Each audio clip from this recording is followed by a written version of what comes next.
Assalamualaikum, selamat siang teman-teman. Perkenalkan, kami dari kelompok 6 dan pada kesempatan kali ini kami akan mempresentasikan implementasi TKM pada PT Mayora Indah Tbk. Sebelumnya kita kenalan dulu ya. Anggota kelompok kami terdiri dari Gita Widyasena, Linda Yuliantika, Tarisa Yusnia Mika, Nazilah, dan Tria Lestari. Selanjutnya, materi yang akan kita bahas pada kesempatan kali ini terdapat 4 pembahasan. Yang pertama adalah definisi TKM, yang kedua yakni PT Mayora Indah Tbk, yang ketiga adalah produk PT Mayora Indah Tbk, dan yang terakhir adalah implementasi TKM pada PT Mayora Indah Tbk. Langsung saja kita bahas yakni yang pertama, definisi TKM. TQM atau Total Quality Management adalah sebuah manajemen kualitas yang lebih berfokus pada pelanggan dengan cara melibatkan seluruh level tingkatan karyawan dalam mengerjakan peningkatan ataupun perbaikan secara berkelanjutan. Dalam Total Quality Management, seluruh karyawan perusahaan atau anggota organisasi harus turut serta aktif dalam melakukan peningkatan proses, produk, layanan, serta budaya pada tempat mereka bekerja sehingga nantinya akan melahirkan kualitas terbaik dalam layanan atau produk demi mencapai kepuasan para pelanggannya. Selanjutnya adalah 5 pilar TQM. Penerapan manajemen kualitas adalah hal yang sangat penting untuk menciptakan keunggulan daya saing. Keberhasilan dalam menerapkan TQM ditentukan pula oleh 5 faktor utama, yaitu yang pertama produk. Produk atau barang dan jasa adalah titik fokus pencapaian tujuan dalam suatu organisasi. Yang kedua adalah proses. Produk dan jasa yang berkualitas tidak mungkin dicapai tanpa proses yang berkualitas pula. Yang ketiga adalah organisasi. Kualitas proses tidak mungkin dicapai tanpa adanya organisasi yang tepat. Yang keempat adalah kepemimpinan. Organisasi yang tepat tidak ada artinya tanpa pemimpin yang memadai. Dan yang terakhir adalah komitmen. Tidak mungkin keempat faktor yang lain dapat berhasil tanpa adanya komitmen. Baik, di sini saya akan menjelaskan tentang elemen TQM. Elemen TQM ada 8. Yang pertama yaitu fokus pada pelanggan, di mana pelanggan merupakan pihak yang menentukan apakah kualitas produk maupun jasa yang dihasilkan perusahaan memenuhi kebutuhan atau tingkat kualitas yang diinginkannya. Yang kedua yaitu keterlibatan karyawan secara keseluruhan. Karyawan merupakan sumber daya perusahaan yang penting dalam mencapai tujuan yang diinginkannya.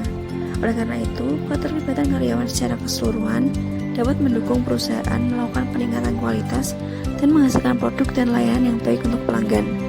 Yang ketiga yaitu pemusatan perhatian pada proses.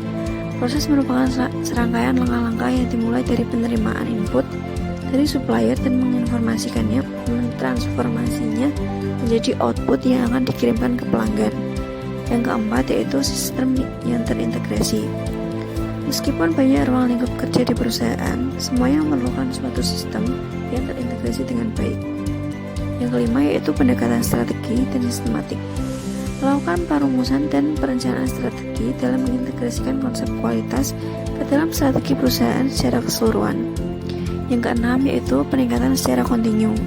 Mendorong perusahaan untuk melakukan analisis dan menciptakan cara-cara yang lebih bersaing dan efektif dalam mencapai tujuan perusahaan.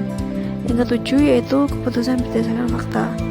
Untuk mengetahui sejauh mana kinerja suatu perusahaan, diperlukan data untuk mengukurnya.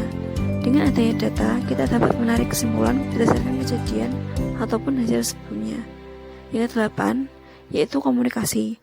Dalam operasional sehari-hari, perusahaan pasti akan mengalami perubahan, baik perubahan dalam strategi, kebijakan, jadwal, maupun metode pelaksanaan. Perubahan tersebut perlu dikomunikasikan dengan baik kepada semua karyawan yang bersangkutan.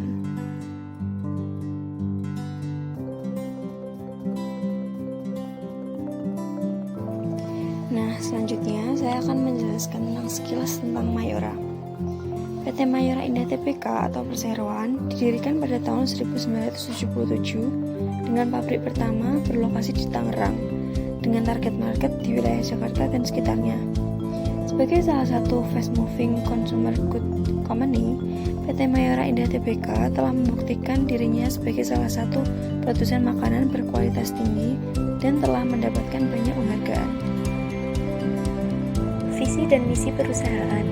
Visi menjadi produsen makanan dan minuman yang berkualitas dan terpercaya di mata konsumen domestik maupun internasional dan menguasai pangsa-pasar terbesar dalam kategori produk sejenis. Misi dapat memperoleh laba bersih operasi di atas rata-rata industri dan memberikan value added yang baik bagi seluruh stakeholders perseroan. Dapat memberikan kontribusi positif terhadap lingkungan dan negara di mana perseroan berada. Selanjutnya yaitu produk PT Mayora. PT Mayora mengklasifikasikan produk yang dihasilkannya ke dalam dua kategori, yaitu makanan olahan dan minuman olahan, yang meliputi 6 divisi, yaitu 1. Divisi biskuit. Di antaranya ada Roma biskuit kelapa, Roma sari gandum, Roma mari susu, Roma sandwich, Roma malkis, batter, selai oleh, dan lain-lain. 2. Divisi kembang gula atau permen, yaitu Kopiko, Kiss, dan Tamarin. Ada makanan sehat, yaitu Energen Cereal, Energen Oatmeal, dan Prima Cereal. 5. Kopi. Di antaranya ada Torabika Tora Susu, Torabika Creamy Latte, Torabika Cappuccino, Tora Cafe, Kopiko Brewed Coffee, dan lain-lain.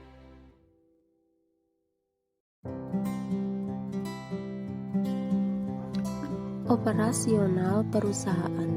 1. Penerimaan order atau marketing. Marketing melakukan pemasaran sesuai dengan strategi pemasaran. Pada saat konsumen tertarik dan terlihat akan melakukan transaksi, perusahaan melakukan penawaran dengan mengajukan produk apa yang diinginkan. Setelah harga dan barang sesuai, barulah diproses selanjutnya. 2. Proses produksi. Bagian produksi melakukan cross-check apakah produk yang dipesan sebelumnya masih tersedia di gudang atau tidak. Jika masih ada, maka produk tidak diproduksi kembali. Namun jika produk tidak mencukupi, maka akan diproduksi kembali. 3. Proses gudang baku atau jadi. Gudang baku berfungsi sebagai tempat penyimpanan bahan baku, sedangkan gudang jadi berfungsi sebagai tempat penyimpanan barang jadi yang diperoleh dari hasil barang produksi. 4. Proses pengiriman. Produk yang telah siap untuk dipasarkan dimasukkan ke dalam armada pengangkut dan dipasarkan sesuai dengan tujuan pemasaran yang telah ditentukan sebelumnya.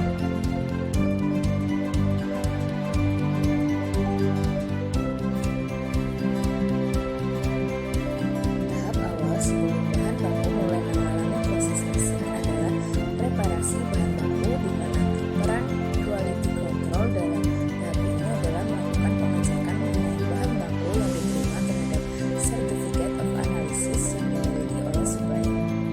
Pengecekan yang dilakukan meliputi kualitas dan kuantitas dari setiap bahan baku. Bahan baku yang sesuai dengan Certificate of Analysis akan diterima, sedangkan yang tidak sesuai akan dikembalikan ke supplier yang bersangkutan. Penyimpanan bahan baku dilakukan menurut jenis dan kondisi penyimpanan yang dibutuhkan dari masing-masing bahan baku yang tertera pada masing-masing kemasannya. Khususnya untuk bahan baku yang bersifat cair seperti minyak nabati dan lecithin disimpan dalam tangki terpisah untuk mencegah terjadinya kontaminasi silang dan memudahkan pengambilan bahan. Metode penggunaan bahan baku adalah dengan metode first expired first out, yaitu menggunakan bahan baku sesuai dengan tanggal kadaluarsa, sehingga bahan baku yang mendekati tanggal kadaluarsa akan terlebih dahulu digunakan. Standar yang digunakan oleh PT Mayora Indah Tbk adalah standar yang digunakan oleh perusahaan berdasarkan aturan yang sudah ada seperti SNI from kedatangan bahan baku. Selanjutnya, tanggung jawab perusahaan. Tanggung jawab perseroan terhadap produk yang dihasilkan sudah dimulai sejak bahan baku baru tiba dan belum diterima oleh personil penyimpanan atau gudang bahan baku perseroan dengan melakukan pemeriksaan terhadap bahan baku yang akan diterimanya. Setelah hasil pemeriksaan memastikan bahwa bahan baku yang akan diterima sesuai dengan persyaratan yang ditentukan, baru bahan baku tersebut diterima dan disimpan di dalam gudang penyimpanan bahan baku.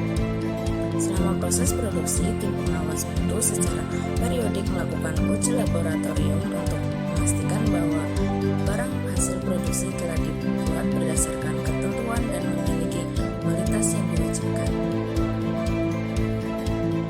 Sekian presentasi dari kelompok kami. Kurang lebihnya mohon maaf dan terima kasih sudah menonton video ini. Semoga bermanfaat. Wassalamualaikum warahmatullahi wabarakatuh. See you.